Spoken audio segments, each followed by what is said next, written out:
So, this morning, our other preacher pointed out that our text is the better part of the Magnificat, and it's Mary's song of, we often say joy, right? But I'm not so sure it's a song of joy. Mary is pregnant. Mary is not married. Telling people that the Holy Spirit did it doesn't cut it most of the time. Life is not comfortable. It is true that she had a visitation or a dream where God's messenger told her that the resulting child would not only be king, but a king like David, and put Israel, Judah back on the map, and that king would rule with the heart of God, which means no more poverty and no more occupation by Roman forces. But that was a dream, right? So Mary gets out of town. She visits her cousin Elizabeth, who also had some interesting things happen around pregnancy and old age, and a very religious husband gone silent and enigmatic. Elizabeth has a strangely religious moment and blesses Mary, reassuring her that the messenger was right, and the baby would be Messiah, the God-sent ruler who would set things right. And then she sings. But what the text says is, she says. She doesn't sing this at all. But we've seen a lot of movies, so we like to have the music swell and have Mary burst into song here. Jim, would you like to repeat it in song? Me neither. Okay. So, she says, "Thank you, God, for not making me just any old unwed mother. Thank you for doing great things and using me to accomplish them.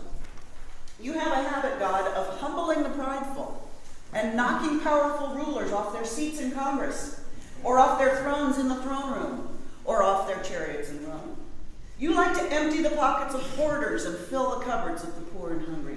God, you rock. Thank you." It says it right there in the text. Yeah, I don't think you believe me, but it does. There's probably joy here, but I also hear relief that her dream wasn't just a dream and that her condition is not for naught.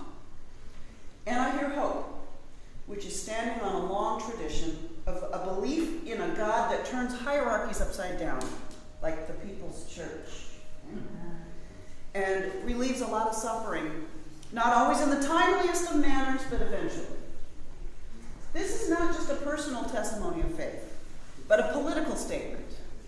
The joy in this emotional outburst is complicated and deeply intertwined with a vision of justice, the kind of justice where everyone has enough, and the rich not only trickle down, they are brought down. As Peter, my 8-year-old son, says, "Revenge doesn't solve anything, but I'm changing my mind." So am I. The rich have to not be rich anymore. It's part of the economic equation. It's math. Who was it? Clinton? Who said it's math? And a change of heart rarely comes without loss.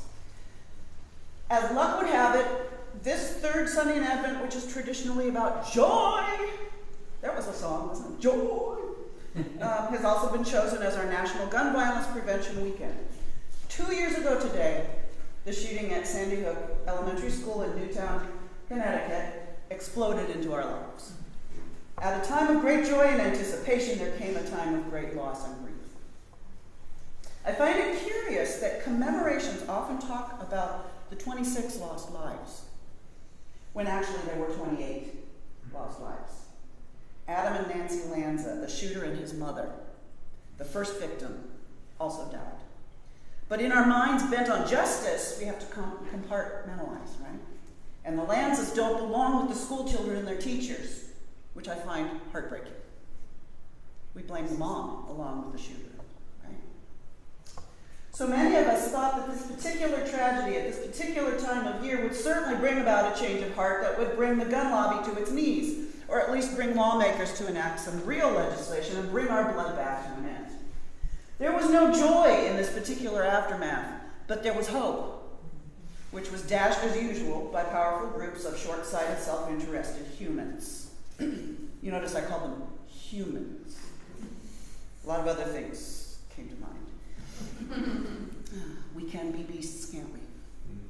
As forces gathered to make gun ownership a privilege and a serious responsibility, other forces gathered to pass open carry laws and make guns a fashion choice.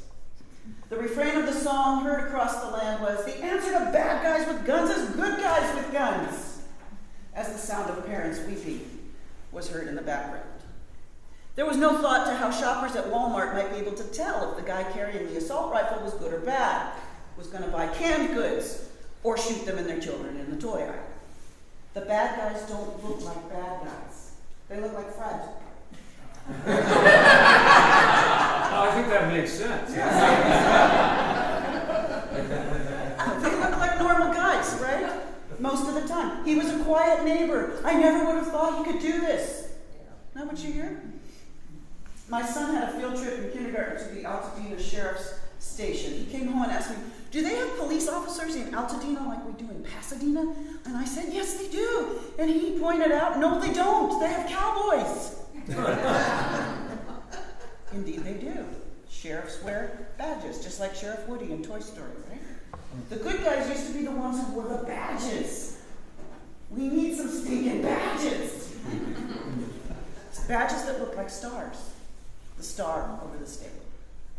But we now know that being a bad guy or a good guy has to do with choices. We are all capable of harming others. I make that choice every day, especially with Peter. And our choices are the deciding factor in Walmart or Sandy Hook or Ferguson, Missouri or New York City or my house or anywhere else. It's a choice. And because people make bad choices, mostly out of self-interest, but sometimes because of brain chemistry disorders, and yes, I'm on medication. My cousin knows where that one came from. There have to be laws to protect the innocent from those who would do them harm. There have to be laws, and laws do work. It's ironic that in Idaho, it is illegal to breastfeed in public. In Idaho, it's perfectly legal to carry handguns openly without a permit or a license. You may not open carry your baby or your breast, but your gun, no problem, right? I did tell you that Marlene Pomeroy told me she saw someone breastfeeding in the choir at Mount Hollywood, and I really should apply for that job. I think it was Ayana. Yeah. Probably right. Yeah. Open carry baby right here. Love it. Laws against the open carry of handguns exist in only 6 states and the District of Columbia. It surprised me that Texas was one of those 6. It's legal in Texas to carry rifles on display in public, but not handguns. However, there's legislation that may change that in the next few months. California was one of the first to outlaw open carry, and perhaps you can catch the irony of this. On May 2nd, 1967. Anybody alive in 1967? Yep, okay. This happened in our life.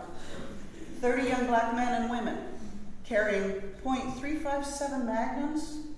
How do you say that? 357. 357 Magnums? See, I can't even read gun language. Dirty Harry. Okay. 357 Magnums, 12-gauge shotguns, and .45 caliber pistols climbed the Capitol steps in Sacramento, 1967. Bobby Seale, co-founder of the Black Panthers, read from a prepared statement. "The American people in general, and the black people in particular, must take careful note of the racist California legislature. He wasn't drunk like I appear to be. Aimed at keeping the black people disarmed and powerless. Black people have begged, prayed, petitioned, demonstrated, and everything else to get the racist power structure of America to right the wrongs which have historically been perpetuated against black people. The time has come for black people to arm themselves against this terror before it's too late." And the group then walked straight into the state's most important government building, loaded guns in hand. No metal detectors stood in their way. The protest was in opposition to the then proposed Mulford Act prohibiting the public carrying of loaded firearms. After the march in the state capitol building, the law was quickly enacted. The Black Panthers' invasion of the California State House launched a modern gun rights movement. Isn't that ironic? Okay. Following the Waco, Texas disaster in 1993. Anybody alive in 1993? Okay, Waco, Texas. Where a well-armed white cult had a standoff with ATF, a federal crime bill was enacted which included a ban on assault weapons. The 10-year ban was passed by U.S. Congress and was signed into law by President Bill Clinton the same day, and the act expired September 3rd, 2004, per its sunset provision. There were multiple attempts to renew the ban, but none succeeded. Thank God. So now we have assault rifles in Walmart. There are many reasons for despair about gun violence in this country right now, but there are also reasons to hope, which need to be the recipients of our focus and our resources. We need to hope, okay? Because if you don't have hope, you get inactive. Gotta have hope. So you can see from the handout in your bulletin, comprehensive background checks reduce gun violence. And there are 15 states that have those, including California. This is a cause for hope. That's the red and white one on the back. In the past 2 years, states have seen historic and unprecedented progress in adopting gun laws to help keep communities safe from gun violence. A total of 99 new laws strengthening gun regulations have passed in 37 states nationwide since December 12, 2012. That's 2 years. And 10 states have made major overhauls to their gun laws. 2014 was a remarkable year for smart gun laws.